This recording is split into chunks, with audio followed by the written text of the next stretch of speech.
Before we begin Perek Hey of Masechet Psachim, it's just kedai to know that from this point, from Perek Hey, Vav, Zayin, Ches, and Tes, all deal with Korban Pesach. But in order to fully understand the halachas of Korban Pesach, it'd be kedai to go through a couple of the yesodis and basic halachas they have to deal with throughout Seder Kachon to understand what's going on with the Korban Pesach, and it will make a lot more sense that way. There were Rishonim who called this part of the Masechta Pesach Sheni as the first. This is really like the second part of the Masechta, and the Korban Pesach has many halachas that are similar to all the other karbanos, and many of these halachas appear elsewhere in Shas. But this is the basic halachas to understand that in order to go into the avodah and understanding the Korban Pesach. So before that, we have three types of karbanos. There are animal karbanos, bird karbanos, and mincha karbanos, which are made out of flour and or oil. Since the Korban Pesach is an animal korban, either a young sheep or a young goat, we'll focus more on the karbanos of animals. So number one, we have to discuss the avodah. The procedure for bringing an animal korban is as follows. The animal is shechted in the chotzer of the Mishkan, or the Azara of the Beis HaMikdash. In the same manner you shecht chulin, shchita, and the blood that's gushing from its neck is caught in a bowl called a ka'ar by a kain. The blood is then brought to the side of the mizbeach and applied on the mizbeach. In most cases, the zrika is done by tossing the blood from the bowl onto the wall of the mizbeach, and this is all the karbanos besides for the chatos. By a chatos, the blood is put on the karnei hamizbeach with the finger. And there are other exceptions also. There's machlekes tanoim, whether the korban pesach, the dam of the korban pesach, you place it on the mizbeach or you throw it onto the mizbeach. We'll see more about that later. The rest of the animals then cut open, and some of its organs and fats, known as the emurim, which are the parts of the korban that go on the mizbeach, are removed and burnt on the mizbeach. The meat of the korban is then generally eaten either by the kohanim or the owner of the korban and his guests. An exception is the oila, which all of the entire meat is burnt on the mizbeach and the skins go to the kohanim. An essential part of the korban is the application of its blood to the mizbeach. Although there's a mitzvah to burn at least some part of the animal on the mizbeach, it's the zrikas hadam, it's placing the dam on the mizbeach that makes the korban a good korban. If the blood is applied properly, the korban is good, even if none of the parts were burned on the mizbeach. The Gemara speaks in Zvachim and elsewhere that it's a mitzvah, but it's not ma'akev in the korban. So if you don't do that, the korban is still good. As you mentioned before, the dam, there's four avodas that apply to the dam. There's the shchita, which makes the blood available for the rest of the avodas, and then being mekabel the dam, which is collecting the blood in a kli kodesh, kli shares, then bringing the dam to the mizbeach, which is halacha, and number four is throwing or applying the dam onto the mizbeach, which is called zrika. These four avodas are essential to the kashrus of the korban, so to speak. If you're missing any of these things, or any of these avodas are done improperly, it makes the korban puzzle. Similarly, if any of these four avodas is done or disqualified, the korban is no good. It's during these four avodas that a korban can become puzzled by machshavas, other machshavas, which we'll see more about later. It really leads from the beginning of Masechet Zvachim. There's chutz l'zmanoi and chutz l'mkaim. If a person has a mind that he's going to eat the korban or be makriv the korban, chutz l'zmanoi, meaning after the time of, let's say, a korban shlamim, or after the time of a korban oila. A korban oila you don't need it, but a korban shlamim you have 2 days and a night. The person has a mind that he's going to do some of the avodas after the zman, or he's going to eat a chutz l'mkaim, he wants to eat it outside the Beis HaMikdash or outside Yerushalayim, then it will make it no good, and we'll see more about that in a little bit. Okay. The second thing it's important to know over here is also that it's a mitzvah for the kohanim to eat the parts of the korban that are given to them. Before eating their chelik of the korban, the kohanim recite a bracha, Baruch atah Hashem Elokeinu melech haolam, asher kiddushanu b'kedushasoi shel Aaron, v'tzivonu le'achol korban shlamim, or v'tzivonu le'achol korban, whichever korban that they're eating, and they would insert that name of the korban that they were eating. We state the Rambam. That's how it goes. The Chachamim teach in psachim that the Kohanim eat the carbon, and the Bailim, the Kohanim Eichlim, and the Bailim are Miskaprim. The Kohanim, the owners get atonement. However, the Kohanim's eating of the meat is not essential to the kashrus of the carbon. The owners do not have a mitzvah to eat the meat of the carbon that's permitted to them, meaning the chelik of the carbon that they could eat. Rather, their chiyuv is only to make sure that the carbon is eaten within the required time, but they may give it to other people to eat. This is not so pashut. Rashi holds that there's a mitzvah for the owner to eat at least part of the carbon. The Minchas Chinuch in Mitzvah Kuf Beis discusses this. Mr. Shem, when we go through the Sefer HaChinuch, we'll get to that. Mr. Shem. But there are two exceptions to this: the Pesach and the Chagiga that are eaten by the Seder. There's a chiyuv upon every year to eat of these karbanos. Therefore, one recites a bracha before performing this mitzvah. Even in these cases, however, the failure to eat from these karbanos does not invalidate the korban retroactively. One who does not eat has merely failed to be mekayim the mitzvah of achilas hakorban. Nevertheless, the Mishnah in Perek Zayin teaches that the korban Pesach is offered specifically for the purpose of eating. Therefore, in the case of Pesach, of a korban Pesach, the avodas hakorban must have the purpose of making it possible to eat the meat. For this reason, a person who is incapable of eating at least a kezayis of meat is not qualified to join in the korban Pesach. Now, it's a machlekes because, really, technically speaking, a person just has to be nimna ala chabura. Doesn't mamish have to eat. But if he can't eat, then it's more of a problem. Meaning he has to be nimna ala chabura and has to be able to eat. Okay. Let's talk a little more about general rules about karbanos. There are 8 categories of animal karbanos. There's a chatas, which is brought if a person doesn't have erev b'shegeg.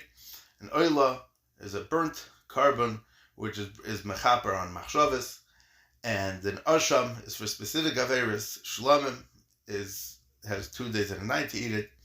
A toida, which is a type of shlamim, bechor, meiser, and the korban pesach. The details of these karbanos will be explained before we start Masechta Zvachim, since they're not necessary for understanding the Mishnayos over here. However, these karbanos can be divided into 2 categories based on the level, the chomer of their halachas that they have and the avodas that they have. Is that there's kache kachim and kachim kalim. Kache kachim is the most helik of all the karbanos, and the kachim kalim are a lesser degree of kedusha. So what's the difference? So kache kachim consists of chatas, oila, asham, and shalmei tzibur. Kache kachim are distinguished by the halacha that their meat is either not eaten at all, as in the case of an oila, whose meat is burnt on the mizbeach, or it's eaten only by the kahanim, as in the case of the chatas, asham, and shalmei tzibur. This is true of the standard chatas. However, there's such a thing called the chatas hapnimis, whose dam is sprinkled inside the kodesh, or the kodesh hakadashim, and the besar achatas hapnimis is neither eaten nor offered on the mizbeach, rather it's burnt outside the city, as we will learn Mitzvah Shem in Zvachim Perek Hey. So the kache kachim can only be eaten within the chatzar of the azara of the Beis Hamikdash. The meat of these karbanos is possible if it's removed from the chatzar, from the azara. Another chumrah that applies to this category of karbanos is that these karbanos must all be shechted in the northern part of the courtyard, in the tzafo in ha'azara, and their blood must be, you have to be mekabel the dam over there. Additionally, they're all subject to the halacha of me'ilah, which is a penalty if a person uses a sacred item for personal use even before their shechita. Now, that's kache kachim. What about kachim kalim? So kachim kalim consists of a private shlamim, shalmei yachid, so to speak, a korban toida, which we mentioned in Perek Beis, which brings a lot of breads with it, bechor, meiser, and korban pesach. These korbanos may be shechted anywhere in the hazara. They may be eaten even by non-kahanim, except for the bechor and the chazav v'shoik, the breast and the thigh, the shlam and the toida that go to the kahanim, and they may be eaten throughout Yerushalayim. They're also not subject to the me'ilah penalty until they are shechted and their blood is thrown on the mizbeach, after which only the emurim become subject to me'ilah. Okay. The next important thing to understand is what makes something puzzle, what makes something pigul. A great number of conditions and circumstances can disqualify or invalidate a carbon. A number of these come up repeatedly in the following prakim, and some of these disqualifications relate to the animal, some of them relate to the person performing the avodah, and other ways, and others to the way in which the carbon is being made, or the kavanah that he had while making the carbon. What would be a disqualification for the person? All the avodas, besides for shechting the animal, must be performed by a kohen. The kohen must be completely tahar, not tameh in even the slightest degree.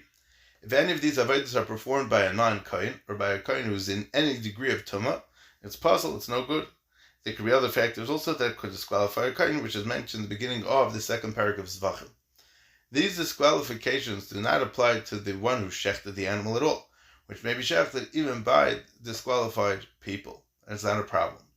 Any person who's tameh can shechted as long as he doesn't make the carbon tameh, which would, if the tumah would make more problems, then would become an issue. Okay. There are certain animals that are not mutar to bring its karbanos. There are numerous factors that disqualify an animal from becoming a carbon. The most common of these is a mum, a blemish. There's a whole list of disqualifications in Zvachim Parachas. What's considered a mum is discussed by Arichos in Masechta Bechoros. It's forbidden even to be makdish an animal that has a mum as a carbon. If the blemish was temporary, it was a mum over, meaning that it's going to heal. The animal you may be makdish the animal and be makdish the animal after the animal was healed. Now, there's certain kavanas that if a person has when he's being makdish a carbon, meaning by the four ikrei avoda, which is shchita, kabbalah, halacha, and zrika, which we mentioned before. If a person has the improper kavana by any of these avodas, then it's going to make a problem for the carbon. And there's not only that, but there's also two more problems in addition to these four that we're going to discuss that are miyuched, that are specific to carbon pesach. So number one, if a person shechts an animal, if someone is makar a carbon shalei l'shma, not for its own sake, a carbon is supposed to be brought for the sake l'shem that carbon for which it was designated. For an example, an oila has to be brought l'shem oila. If a carbon is brought for the sake of a designation other than its own, for example, person brought an oila l'shem shlamim, the owner does not fulfill his chiyuv with it. Nevertheless, the carbon itself is a good carbon. So its service is completed, meaning all the avodah is good, and the emurim are burnt on the mizbeach, and the meat is eaten. But there are two exceptions to the rule. This is the very beginning of his Zvachim, that the chatas and the korban pesach, if either of these you had a kavana for any designation but its own, it's completely possible, and you wouldn't go ahead with continuing the carbon. That would be by specific to chatas and korban pesach. Number two, if a person was makar of an animal shalei l'shem bailim, not for the sake of its owner, a carbon is also supposed to be offered for the sake of the person for whom it was designated, which was its owner. If it was offered for the sake of someone else, the owner does not fulfill his chiyuv with it, but the carbon is a good carbon. Here too, the chatas and the pesach are exceptions to the rule, and that they are totally invalidated. Number three is pigul. Pigul means something that got rejected. If the person performing one of the daled ikrei avoda, which again is shchita, kabbalah, halacha, and zrika, so he has these intentions during these maisim, during these avodas, that the carbon should be eaten beyond the time allowed for it, or that its blood or emurim should be placed in the mizbeach beyond the time allowed for them, the carbon is immediately invalidated. It's immediately not good. The avodah is discontinued, and the emurim are not placed on the mizbeach, and the meat is not eaten. If the avodah is completed, despite this pigul, despite this psul, the meat becomes forbidden with the punishment of kares, and this psul is known as pigul, which means rejected. Okay. Number four, we have something called chusum kaimai, outside its place. Similar to pigul is the psul for intending that the carbon be eaten or burnt outside its assigned place. This kavana also immediately invalidates the carbon. However, there's no chiyuv kares attached to eating its meat, as there is in the case of pigul. These last two kavanas invalidate the carbon even if they are never fulfilled, meaning even if he never did anything l'maisa about it, but the mere kavana to do these things passes the carbon. That's how careful you have to be with the way we think. We see it makes such a huge difference in the world of karbanos. As you move up to more and more kodesh, the more and more specific, the more and more careful you have to be. Now, there's a fifth psul, and the fifth and sixth psul of a carbon is going to be specific to carbon pesach. So a person shechted a carbon pesach, let's say, shalei la'oichlav. The four improper karbanos mentioned so far apply to all karbanos. Carbon pesach is unique in that it is brought for the purpose of being eaten by its bailim, by the owners. Accordingly, Korban Pesach is possible if he shechted it for the sake of people who are incapable of eating at least one kazayas. Somebody who's too sick, or somebody's too old, or people who are also from eating Korban Pesach, like somebody doesn't have bris milah, or somebody's tamei, so he's not allowed to eat from the Korban Pesach. So if a person has in mind that he's going to shech the Korban Pesach, or he's going to be mekabel adam for these people who are going to be nimna in his chabura, but they can't eat it. I'm sorry, for those people who are unable to eat it, we're not up to the chabura part yet. So a person who has a kavanah by a Korban Pesach, for those who are unable to eat it, passes it only during the shechita of the korban. Okay.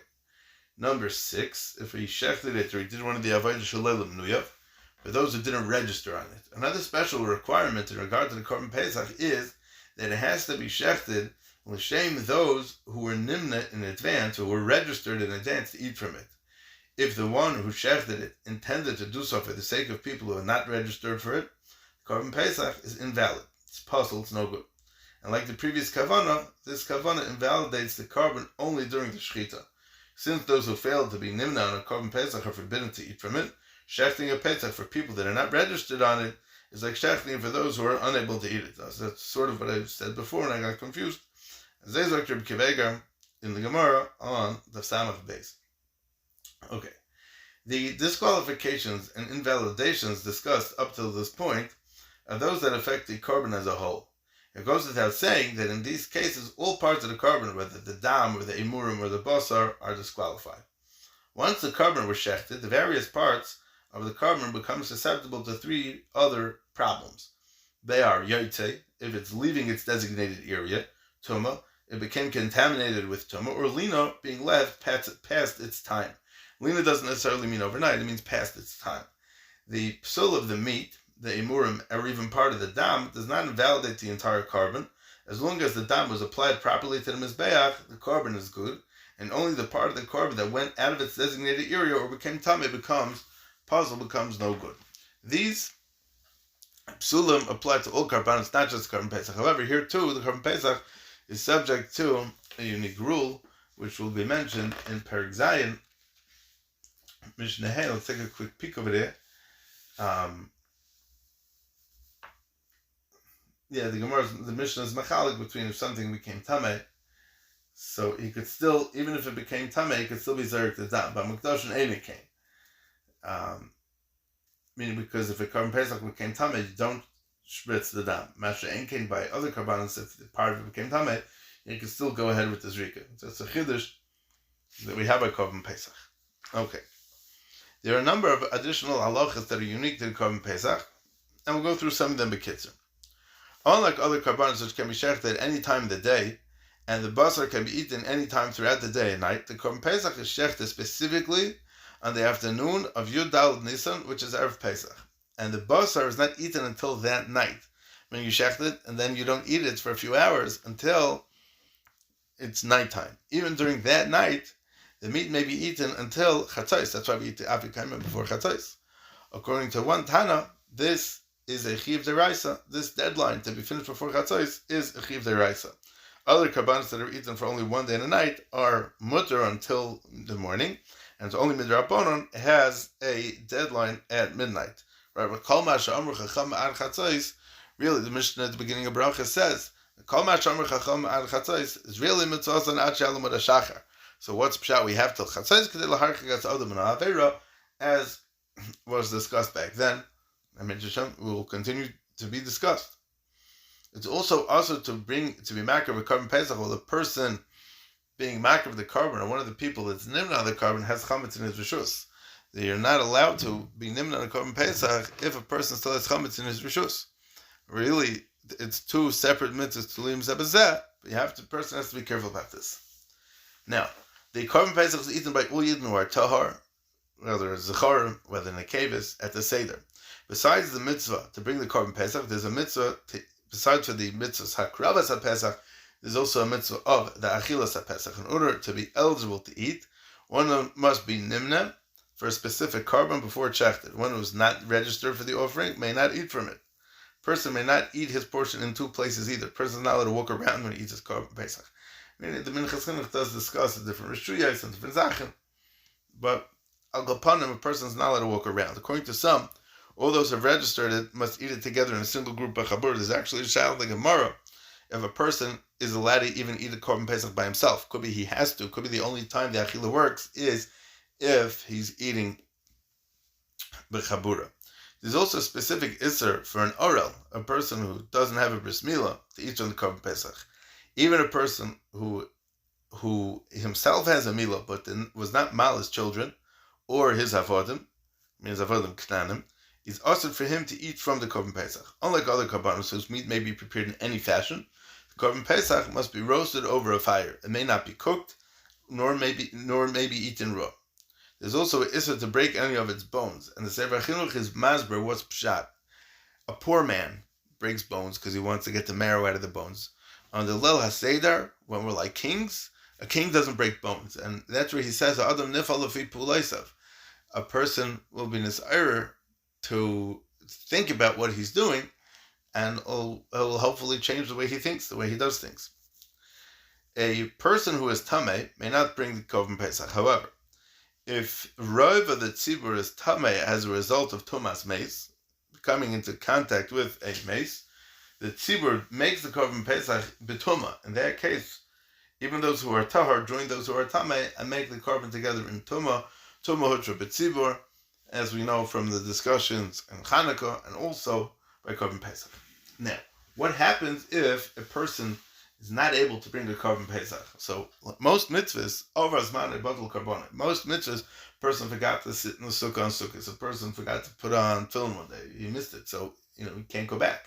But the chiyuv to bring Korban Pesach is a mitzvah hasei, and it's only one of the two mitzvahs hasei for which a person who doesn't do them, who fails to perform them, is going to be chayiv kares. This and mitzvahs milah. However, the Torah provides a substitute day for those who could not be marked with Korban Pesach at its proper time. This Korban on the afternoon of Yud Daled Iyar, known as Pesach Sheni, which is going to be discussed in Mitzvah Shem in the 9th parak.